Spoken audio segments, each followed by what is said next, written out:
Hi folks, today I'm going to be doing just a little video about wraps per inch and why it's a good idea to kind of know and how it can help you when you have a stash full of yarn in half balls that don't have their label anymore, and how to actually use that stuff and get the results that you want. Okay, let's go. Alrighty, so here we are. I spun this up, and so it didn't come with a label, and in order to know what pattern that I should use without doing a whole lot of math, I'd like to know what weight it is, and to figure that out you do wraps per inch. So here is our little chart, and to figure out wraps per inch, it's pretty much like what it says on the tin. You just kind of wrap it around. I'll just kind of show you, just so it's nicely sitting beside its friend there, not super squished. Just kind of like that. Okay, so that's more than an inch. So that's good. All right. Okay, and now we just count. So this will go until, I don't know, maybe this one. Okay, so let's see here. We've got 5, 10, 15. So we've got about 15 wraps per inch, which puts this in the category of sport and baby weight yarn. Now, I was using a sock pattern, and so it was designed for sock yarn.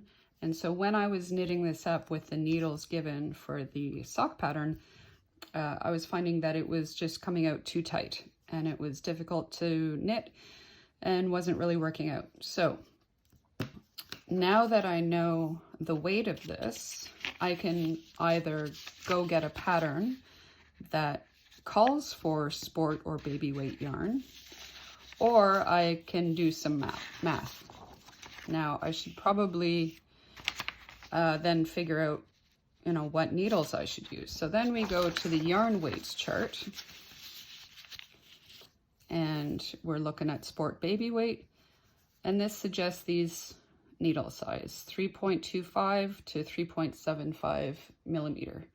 Now, that variance there, I think, has to do with tension. If you tend to have a higher tension when you knit, maybe go for the bigger millimeter size, and then that'll kind of pull it in tighter. If you tend to be more loosey-goosey, go with the 3.25. I'm probably going to go with just 3.5 and see how that goes. And then at that point, now I know that I can make up a tension swatch, which I really hate doing because it feels like a waste of time, but I know intellectually it's not, it just feels like it. So then when I do a tension swatch, then I will have a proper gauge. And then you see these numbers are different from these numbers. So if I want to continue to use the pattern that is designed for this yarn, I'm going to have to do some math and change the numbers. Otherwise, I'm going to end up with socks that are bigger, which, I mean, for who I'm making them for, that's probably fine. But that's the idea. So I got these charts from nobleknits.com, and so the yarn wraps per inch chart and the yarn weights chart, and I wrote in here the metric needles because I don't follow the US numbers, and most of my knitting needles aren't from the States anyway, so those numbers don't mean anything to me. But the metric numbers are on a different needle comparison chart. They also have it Noble Knits. So that's how you do that, and it's good for finding random yarn in your stash and trying to figure out what the heck it is and what you can use it for, you just wrap around till you get like a good 1.25 inch worth or so.